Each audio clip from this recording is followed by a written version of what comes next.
Okay, Sionagad. Hello, everyone. Dr. Tiffany Smith, Dagwadoa, Chichalagi, Muskogee. Hello, everyone. My name is Dr. Tiffany Smith. I use she, her, hers pronouns in Cherokee and Muskogee of Oklahoma.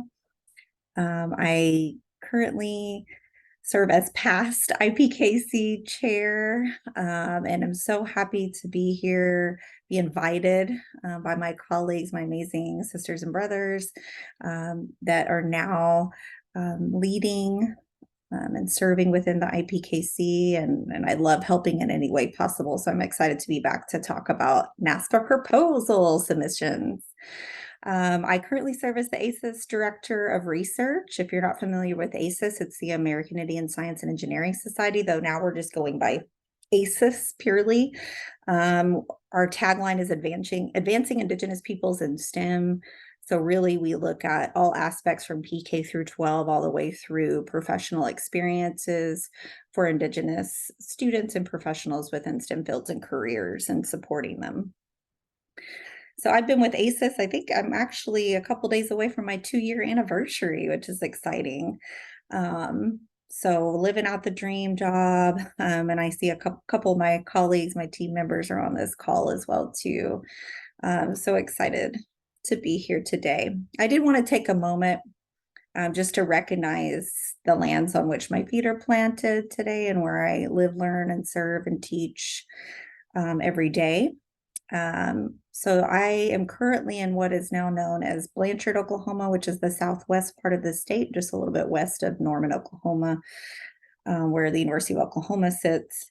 And these lands are ancestral to the Comanche, Osage, Kiowa, and Wichita and affiliated tribal nations. And I, just want to show my love and respect for the ancestors that came before me that have nurtured and have deep roots and connections to this land and these waters that exist around me. So thank you all. Wado. I wanted to give just a brief overview of what we'll be covering today. I was invited, of course, to speak about, what are some tips and tricks to writing these darn NASPA proposals, right? Luckily, they're not as intense as some conferences. When you go to research conferences, they expect a lot more writing involved. So these are actually quite brief in consideration to those. But those are already coming up in a little over a month.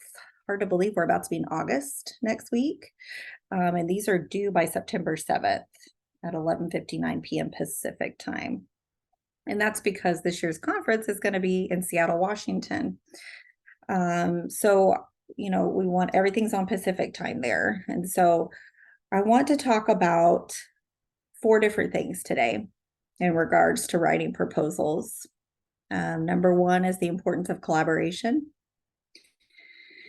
Number 2 is choosing a title that goes, that's popping, that wows people, that captures their attention, that reels them in to want to read more. And then number 3 is, of course, the writing of the abstract part. So that's just for those that may be new to writing proposals, that's just that brief paragraph introduction and overview of what all you're going to be sharing with folks in your presentation. Lastly, we'll then discuss program description and outcomes. So these are really the meat of the program proposals that you'll be writing. So that's like the content, your style that you're presenting, as far as like, are you going to be doing some discussion groups, talking circles, what various elements of interaction are you going to add in? And then your outcomes, I think all of us that know that have worked in student affairs or higher ed, that is a large part of any kind of development of a program, clearly defining your goals, what you want your participants to gain from this presentation, and what makes your presentation really stand out. So with that, and please feel free to ask any questions as we move along, folks. You can type in the chat or unmute yourself at any time and ask a question as we move through this. So number 1 is collaborate. So one of the reasons this space was created, this writing space, right, by IPKC, was to create an opportunity to talk with other like-minded Indigenous and Indigenous allies, scholars within the field, and to see about partnership opportunities for these types of things, like presenting at the NASPA Annual Conference. And so I would highly recommend, if you already have a project maybe you're working on individually, I get that, but is there an opportunity to collaborate with someone that's maybe doing similar work? This is an opportunity to make those connections. And now is the time to be thinking through that and inviting folks to collaborate. Using strategy to submit. So I don't know if there's been a call for this yet, but IPKC always sends out opportunities to submit your proposals to be IPKC sponsored. And we get to choose 3 proposals each year to be sponsored by the IPKC. I will share a strategy that Terry and I did last year, and that was to partner with another KC. We partnered with the Assessment, Evaluation, and Research KC on looking at how do you implement Indigenous methodologies into research and evaluation and why that's important. And so, that was partnering with some non-Indigenous scholars that really became great friends and allies, and who are very, very much interested in learning, humbly learning, and being engaged in integrating Indigenous ways of knowing and being into these spaces of research and evaluation and assessment. So that was a great partnership and something that can definitely be further elaborated on in the future. So that's an example of an opportunity there to collaborate with some folks. Third is to plan ahead. So, like I mentioned, now's the time really. I mean, a week before proposals are due, maybe a little bit more difficult unless you have a great relationship with someone. But since we're a little over a month out, this is the time to already start those conversations and start reaching out to potential co-collaborators and identifying those mutual interests. Lastly, my recommendation is to be particular in who you want to partner with. So, as a part, what makes a strong proposal, according to NASPA too, is that you need to make sure you're picking experts in the field, right? That they can, when they share their bios, they have relevant experience, knowledge, expertise within that particular topic that you're going to be speaking to. So that's important to think about. All right, so now you've chosen your co-collaborators or you're individually submitting, and you're looking at choosing a title. So that would be the next step, right? And this can get people a little hung up. So sometimes I actually go a little out of order and we already have a general topic idea when we're meeting as a group, and we're like, let's let the title come to us as we're filling in the other meats of the presentation or proposal process. So here's some pieces in regards to choosing a title. You want to look at, of course, what's my word limit? And I'll share an example here in a moment, but the word limit is very brief. So it's only 150 characters, including spaces. So that comes fast. So really, that's a very short paragraph. So keep that in mind as you're writing. Themes. So this year, and I will go over this in the next slide, every year with NASPA, they put out focus areas or themes. And there's 3 different ones this year that we'll cover, but you want to make sure that your title in some way integrates one or more of those themes within it. And you want to make sure, I've seen proposals as being on the reviewer side in the past that have literally verbatim used the language that they use within the focus areas. And that's not good. That's not something, you'll kind of get marked down for that too. So you want to make sure that you're not quoting that verbatim, but integrating it in more creative ways. Of course, you want a captivating title, something that really captures the reader's attention. I find that quotes, perhaps, stereotypes, sometimes using those to capture people's attention with a colon and then the rest of the title put behind it, are very captivating. So that's an option perhaps to put. I like to integrate good language that, they're using within the themes or that is big in Indigenous higher ed right now too. So making sure to integrate that. Next is, what else do you need to include in your title when you're thinking about these few words that you have to put together? You want to include the scope and the sequence or the level of the program content. So who's your audience? Who are you trying to reach? Making sure you use language there. Are you covering the full breadth of the, foundations of what you're sharing here? What is that main piece that you want to highlight? So those are important. Second to last here, identify sponsors or specific groups presenting. So you can integrate, groups or, KCs, that sort of thing. If you want to put that in the title in some way, integrate it as collaborators, you can add that in too. Lastly is to cater to your audience, like I mentioned. So if you're wanting to really focus more on grad students here in your presentation, or if you're wanting to give a presentation more geared toward faculty and changing the narrative within higher education coursework, that's a way to integrate those pieces into your titles. So now here as we're thinking through this, as you're starting to think of what am I wanting to present on this year? Here's the focus areas. And I only chose to put, each one had like 4 or 5 questions a piece listed up on their website. But I chose just some of the ones that really were, grabbed me and I think made more sense with our group.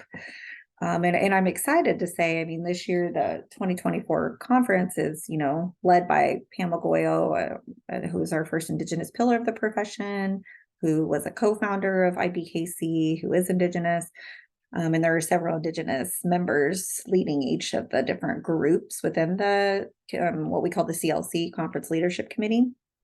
And I know they just took applications, though I see that they're still choosing folks on a rolling basis. So that's still going on, but you can see who the committee members are just by Googling the 2024 CLC.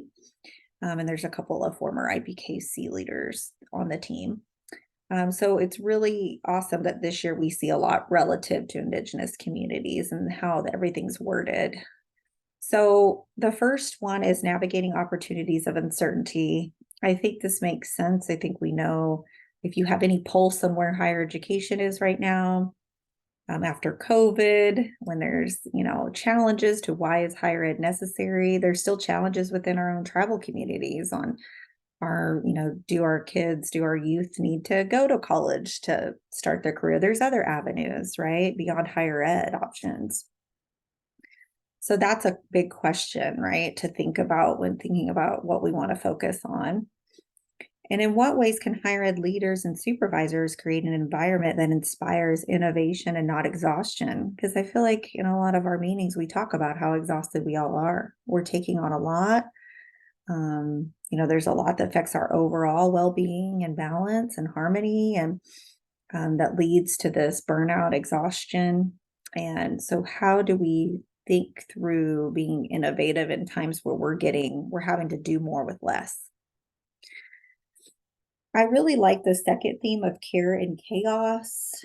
I think care is a major component, particularly within Indigenous and tribal communities, and how we lead and how we work with our students with love and care in mind. And so these questions really focus on that. How do we respond to the ever-increasing pace and challenge of the work environment where resources to carry out the work continue to decrease, just what I was just talking about? And then second, how do we address collective caring and compassion fatigue? This is a real thing. What are effective high-impact practices that involve the various platforms and approaches to student care? So I think thinking about programs within our own areas that have worked with Indigenous students, how do we really bring those to the forefront here in talking about this notion of care? during these chaotic, turbulent times, particularly when we have Supreme Court cases, pretty much reprimanding even utilizing race and in college admissions right now.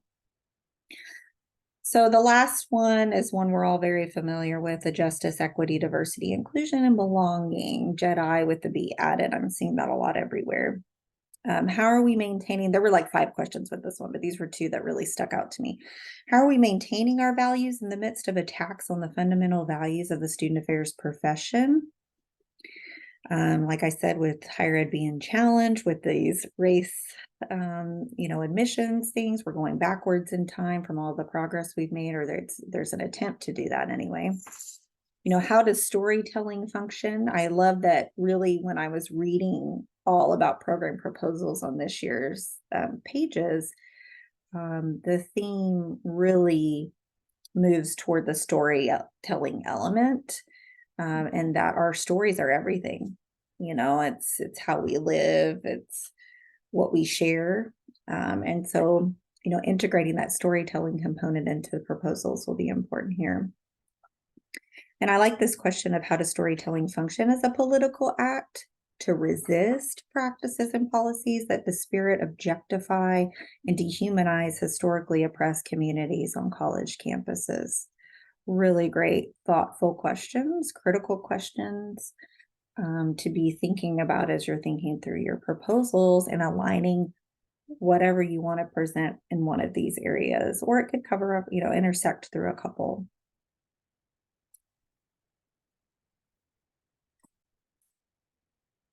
Okay. Next is writing the abstract. So the abstract is really where you want to summarize very succinctly, exactly what you're going to be presenting on and what are the takeaways. And if it's a research presentation, what are the methodologies being used, right? So putting that all in a very succinct format, which is a lot more challenging than people think. And this one is only 550 characters, which I will say is not much.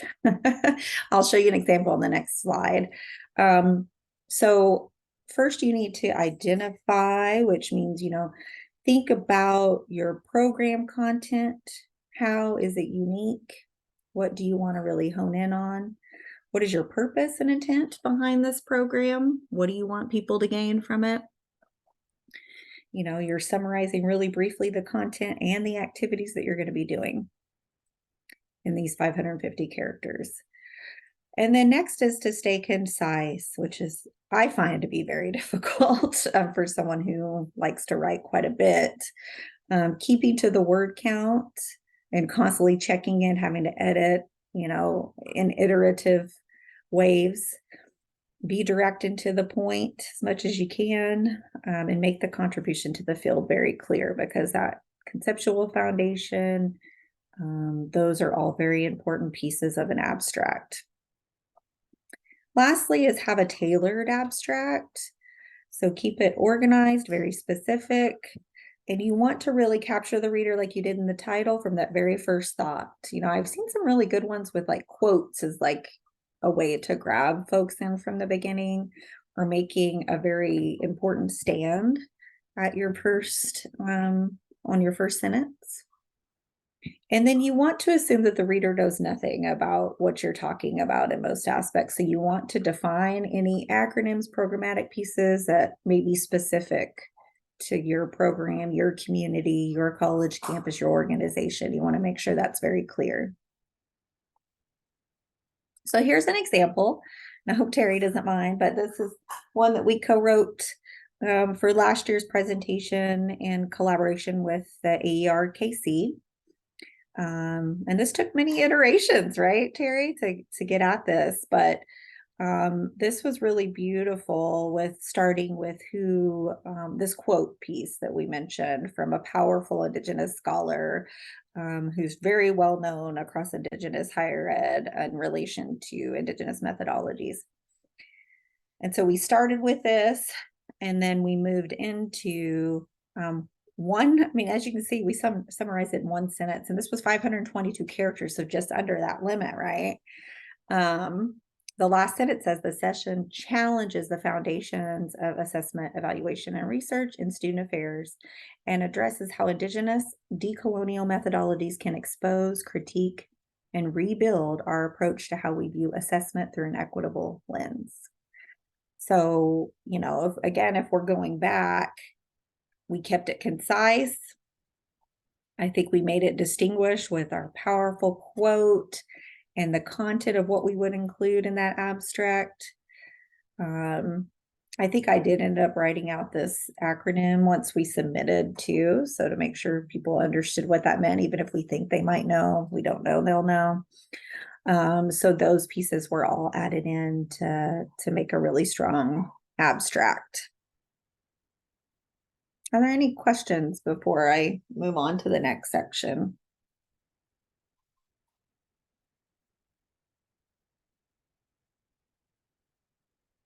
All right.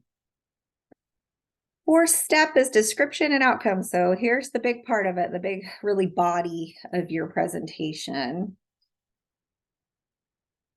So within the program description, you want to do two different things. You want to take an in-depth dive now, and you want to clearly define your conceptual foundation, right? And the conceptual foundation is perhaps if you're doing research, as you're thinking through this, what are the frameworks you're using, right? Is it Sean Wilson's work? Is it Linda Two-Wise-Smith? Is it relationality in general, or the 4 Rs? Is it tribal critical race theory? I mean, there's several different avenues you could go with this, but clearly showing how that relates to the topic at hand and how that was wove throughout your research, your presentation, your program. What to include. So these are the several pieces you want to include in a very succinct manner.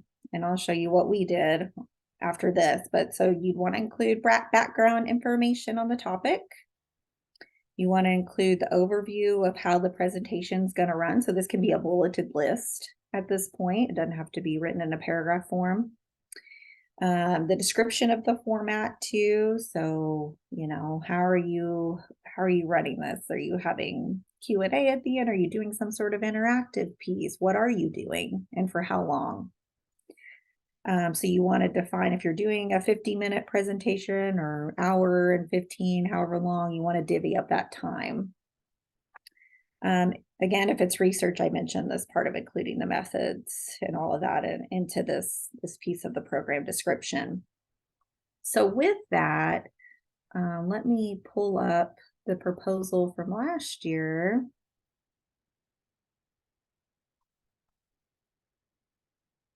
Give me a moment, because sometimes I know I have to reshare my screen to get this to show. I'll try to drag it over. Can y'all see that or no? Yes, I can see it, Dr. Smith. You can? Okay, because I've had issues in the past where I have to reshare for people to see it. Great. Okay, so here is, the program abstract I already shared with you. Here's the brief outline description of the presentation. So these are different pieces.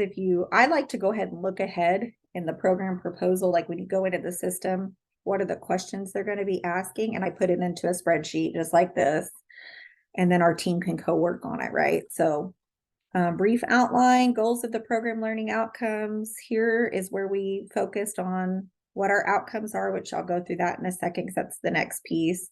But it always asks in a very brief paragraph, what is your relationship to the theme that you're choosing? So which one of those focus areas did you decide? Was it care and chaos? Okay, in this point, you need to put directly, how is this presentation related to that theme? So last year there was a theme on infusing scholarship into practice, which, really spoke very closely to what we were going to be discussing as far as integrating Indigenous methodologies into AER within higher ed. And so we talked about, how that was important, which really, in these couple of sentences, that's how we got to that. It amplifies the empirical experiences and scholarly works of Indigenous scholars while examining the foundational data and assessment, evaluation, and research within higher ed. This session emphasizes the implementation of Indigenous methodology as a necessary pillar to the longevity of indigeneity within higher education and the centering of student stories and experiences. So very easily, we talked about how we're infusing scholarship into practice. How are those two related, right? And then we went into our program formatted. So we liked putting it in these different headers to make it very clear and easy to read. And that is a strong proposal when you can break that out. Because then when you're actually getting into the system, you're just copying and pasting all this into the appropriate areas, fields. So here's where we went into, exactly what we were going to do and how we were going to do it. So, we talked about in this case, we wanted to implement Indigenous methodologies even within the interactions within our group. So we did a talking circle, and that's actually how we presented the work. And we talked, to participants in this way. We mentioned that's how we're going to be presenting from the get-go. And as you can see, we just had kind of 3 major areas. And this can, of course, change once you get it in there and get it submitted and accepted. You can change up the format a little bit. Don't feel like you're, completely married to this, for lack of a better word. So, this is just right now where your mind is at about how you think it's going to flow. We introduced ourselves, we offered a place setting, we gave an overview of storytelling. We did a blessing, and then we hosted our talking circle with audience engagement. And see, we mentioned how many minutes in parentheses next to it. And then we did takeaways, closing remarks, and Q&A. So straightforward on how we were going to integrate, our conversation throughout the presentation. So really the whole thing was interactive in that way. And then here's where we get into the really more heavy part, I would say, as far the dense part of your writing, and really focusing on that conceptual framework. And so we continued with what was said in our abstract, focusing on Linda Tuwai Smith's work as really our foundation. And we mentioned some questions here that we had. And then we even aligned it directly with NASPA, right? Kevin Kruger's pledge to Indigenous people, and why AER work, assessment, evaluation, and research within NASPA must be, continue to consider Indigenous ways, right, of researching. And so that was integrated here. And then this is where you can cite, scholars, added all that supportive evidence, if you will, into why this topic is important. So you're arguing for your point, right? And usually I would say this is about, as you can see, about many of the best proposals I've seen are about 4 paragraphs. 3 to 4 paragraphs works really well. It gives you, I don't remember how many words for this part, but it gives you quite a bit of space here to write and to cover, again, succinctly what you're focusing on and what supportive evidence you already know, and what we can bring, what we hope that people will gain from this. And then, of course, you always want to include your references at the bottom in that APA format. And so that was really the main part. So now I'm going to go back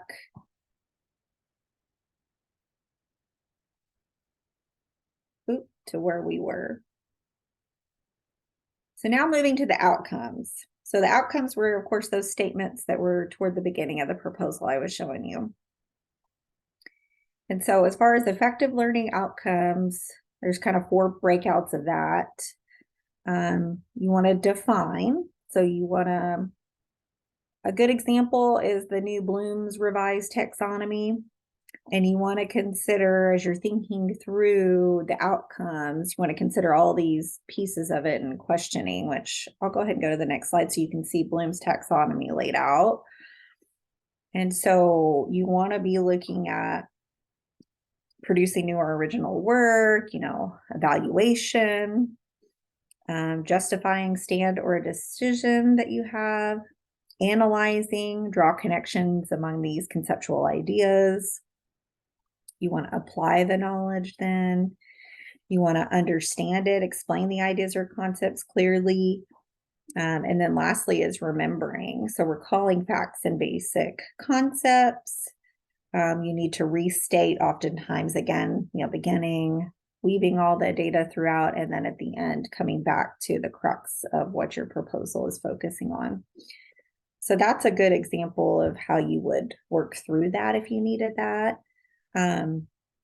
Actionable pieces of this. So an example would be when you're thinking through your outcomes of what you want folks to accomplish in this session and leave with is what are some specific skills that you want them to leave with after the session? What are tangible resources they may leave with? And then maybe thinking through the evaluation of strengths and weaknesses of a program of some sort or practice.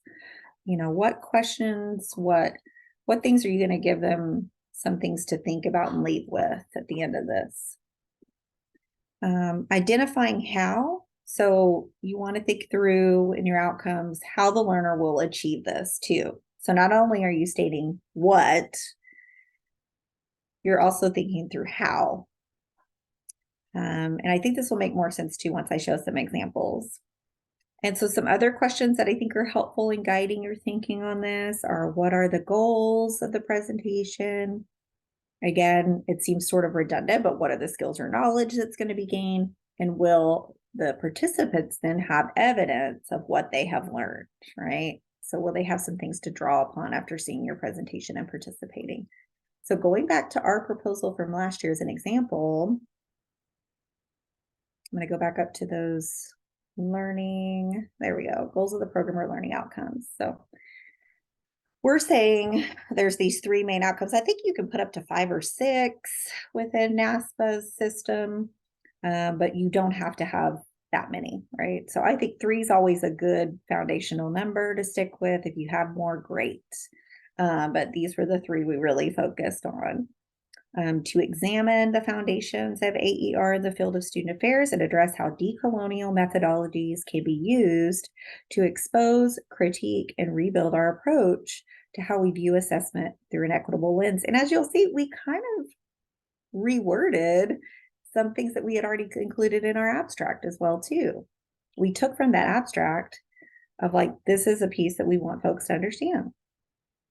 Next, we want them to challenge and reframe how westernized approaches to AER are limiting, particularly when conducting research with Indigenous peoples. Heck yes. This had to be in there because this was probably one of our main intents and purposes of hosting this session. And then number 3, provide a learning space on employing Indigenous methodologies through our talking circle, right? In a respectful and reciprocal manner to center Indigenous student stories in higher education. So with that, we're hoping, these learners get a taste and understanding of what that may look like when it's actually employed. So that's just one of the many ways, right? So these were 3 main outcomes stated very directly that we included.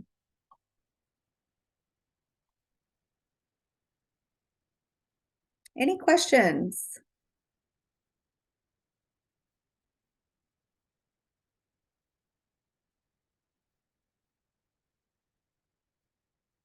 I do have one thing to add if there are no questions, but so NASPA right now is calling for reviewers and the deadline is the same as submitting proposals, September 7th.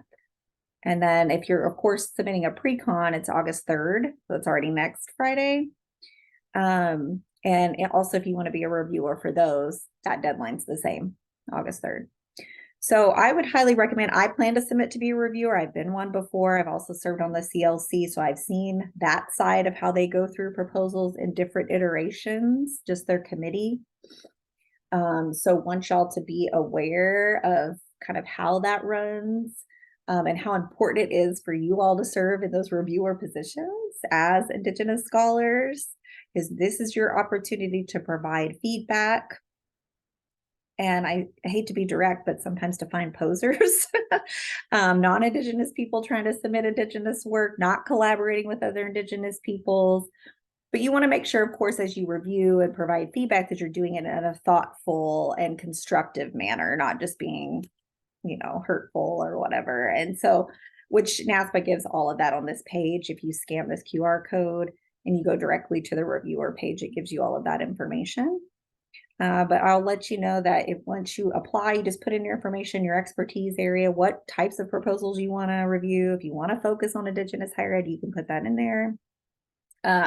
If you want to help the IPKC, I know they'll be looking for reviewers soon to help with their proposal selection process. And that's always an option too that you can put in there, but you have to go through this app to do so. So those assignments will already be ready a couple weeks, or like not even a week after this deadline actually. So they give assignments out, and what that looks like is like 5 to 10 proposals per person. And you get about a couple weeks, 14 days, I think exactly, from September 11th through September 25th to review. So if you already know you're going to apply, I would go ahead and mark out some time on your calendars during that time frame of September 11th through 25th to make room for reviewing proposals and offering constructive feedback. And I will say all the reviewer comments are anonymous. They will not know they came from you. So, but still, make sure that yes. So my question would be, since it's anonymous, this wouldn't affect if you yourself were turning in a proposal in that process, and you would want to be a reviewer at the same time. Yeah, they'll make sure that you don't get your own proposals. Yeah. Because obviously ours is a very niche focused, right? If we're like, we just want to look at the Indigenous proposals. Or if you want to look more broadly at justice, equity, diversity, and inclusion, and belonging, there's those options too. I mean, I've reviewed proposals across the span. And so, yeah, they make sure you will never get your own. Yeah, because that would definitely be a conflict of interest. So great question.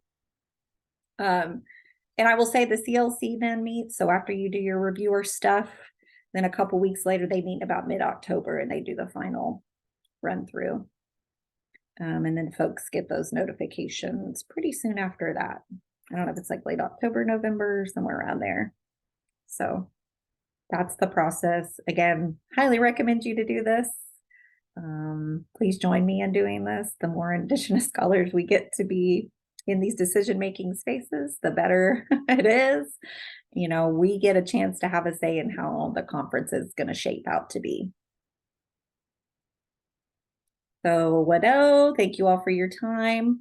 I can hang on for about 10 more minutes to help, if there's any idea sharing, workshopping ideas, talking through different pieces, your abstract, so on and so forth. I'm happy to help with any of that. Well, Dr. Smith, thank you for putting together the presentation. Love it. Aesthetically pleasing too. So excellent. Thank you. I wish I could do that. You can. Just for I've seen it. just for those who this may be their first time presenting or submitting to NASPA or going to NASPA. Mm-hmm. Is there more than one program type that you could submit to present it? Yes. And I need to, let me pull up. So let me exit out of this because I also have pulled up in another tab the reviewer piece too. And please let me know if you can you see this as I pull this in here? Can you see the call for reviewers page, or is it not showing up? No, I can't see it. Okay. All right, then let me see about exiting out and stopping my share and resharing then. Yes, there are different programmatic types. So I know there's I need to look through, it's been a while, but I know there's general interest sessions. I remember, I think that's what you and I did, Terry, last year.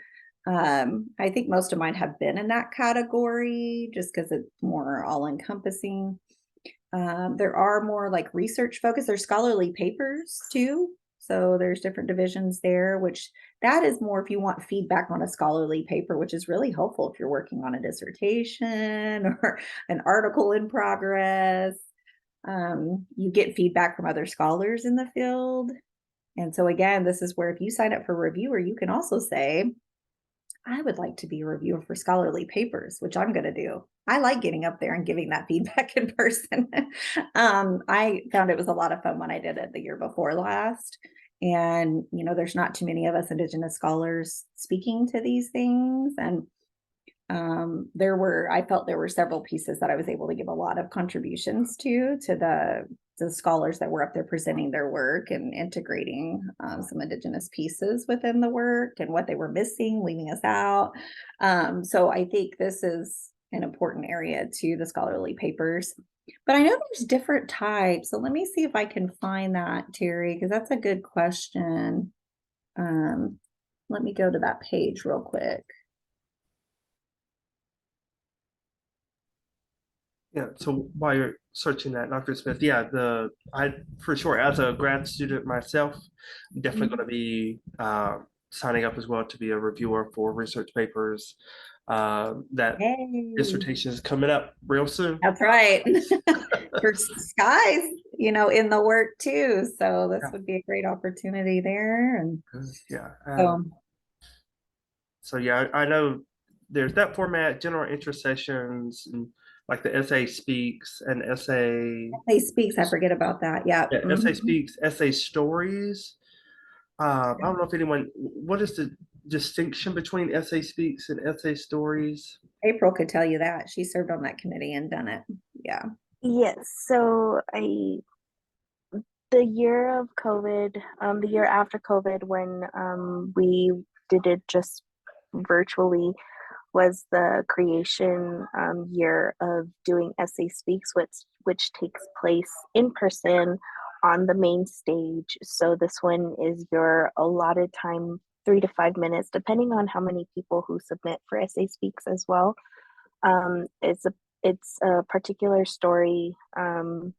Through all Essay Speaks hold a theme, but don't necessarily align with one another. Very structured in terms of it follows the TED Talk outline very closely. So it's very scripted. I think that would be the main difference when it comes to practicing, when knowing your craft, when being comfortable on stage and reading prompters. So that's the huge part about it. Essay stories goes a little bit unscripted. So that one it can go into personal dialogue, but it's a group of individuals who still also submitted for Essay Speaks, but didn't necessarily, it didn't fit their topic as well as dialogue and personal connection with other individuals in the room would, how would you say, how the impact it would be with collaborating with other people. So I think both of them are very beneficial, but if you're looking for that TEDx, you're going to want to do a really, put in a lot of intention and effort when it comes to submitting your Essay Speaks, because that also requires your personal video to submit. So there's a lot of things to consider. It's really exciting though. I really enjoyed it. I think that my presentation during that time really set a lot of collaboration for a lot of people. You know what? Y'all might do a writing space focus just on those. Like Essay Speak, because actually I have an interest in that too, to submit for that. I'd been thinking the last couple of years, I was like, I want to do it, and after seeing Dr. Cherokee do it last year, so successfully, and seeing you do it, April, sharing maybe what you submitted for that, just as an example to help us working through, because I've never submitted for that category. So that would be, and it's totally different, like you were sharing. So I think that would be super helpful. I do want to share my screen real quick, just because I did find that website. I put it in the chat as well. I hope you're seeing the one I'm looking at, because I have like 3 screens up right now. But so it shows educational sessions. There's, of course, the pre-con workshops that are due August 3rd. And those are more half-day, full-day workshops. And then there's the general interest, the typical 50 minutes that I was alluding to. That is the more popular one. That is the most robust section, I would say, of proposals submitted and that actually are implemented at the conference. Here's more on the essay series, the Speaks and Stories that April and Terry were mentioning. here's the scholarly paper sessions I talked about. There's also poster sessions too, which is cool. And I think that's really good if you're in the, you don't have a full research paper yet, but you've got everything ready for a research paper or dissertation or a thesis, right? So I would say even undergrads too could participate in this as well. And then these affiliated conferences, institutes, I'm not as familiar with that, but I know there's various KCs that put on these types of events. And then there's the constituent group, which is the KC sponsored sessions, right? That each KC gets to choose 3. And then there's 30-minute sessions too, which is kind of neat, which is just it shows 20 minutes of content and 10 minutes of Q&A. So those are all that they're showing that are options. So there's definitely a lot of different ways to go about it.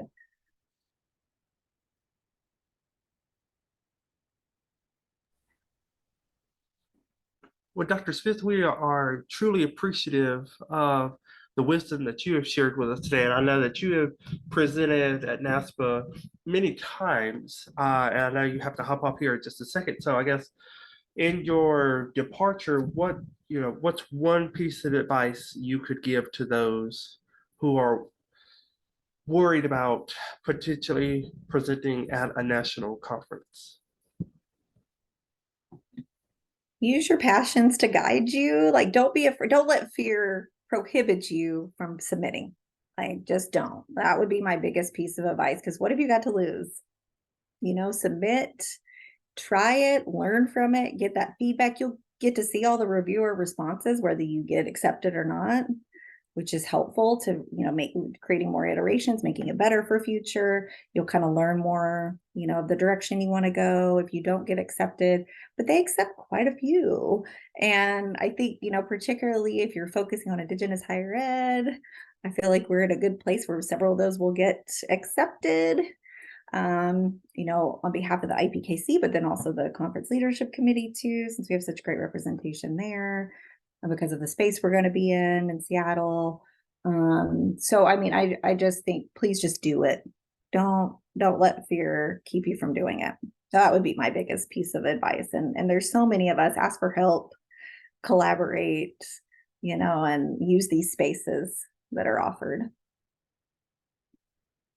Well, wonderful. Well, thank you again, Dr. Smith, for your time, your energy, your wisdom that you shared with us. I'll go ahead and stop this recording.